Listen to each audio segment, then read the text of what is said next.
हरे कृष्णा कृष्ण सखी चैनल को आपण मानक स्वागत। जदि 1 डिसेम्बर पूर्व यही भिडियोटी आपण निकट में पहुँचुची तो भावतु जे भगवान अशेष कृपा आपण पाखे अच्छी।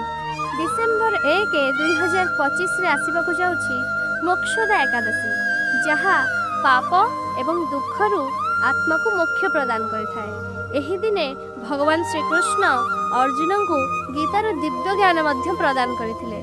तो यही दिन को गीता जयंती भाव में पालन करा जाए। मोर अनेक भिडियो रे आपण को एकादशी व्रतर नियम एवं ता पालन विधि विषय रे जणाइछि, किंतु आज आसंतु जानिबा एई मोक्षदा एकादशी पछरे थिबा कहानी विषय। एक राज्य रे जने धर्मपरायण राजा थिले। दिने से तांको स्वप्न रे तांको पिता नरकरे कष्ट पाउथिबार देखिले।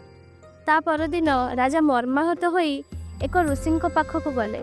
तो ऋषि तांको कहिले कि आपण आसंता मोक्षदा एकादशी पालन करंतु एवं ताहार पुण्यफल को आपणक पिता को अर्पण करंतु, तेबे आपणक पिता मोक्ष प्राप्ति करिवे। तो राजा अति निष्ठार सहित मोक्षदा एकादशी को पालन कले एवं ता परदिन द्वादशी रे पालन करी दान कार्य करी तांको पितांको तांकर एकादशी पुण्यफल प्रदान कले।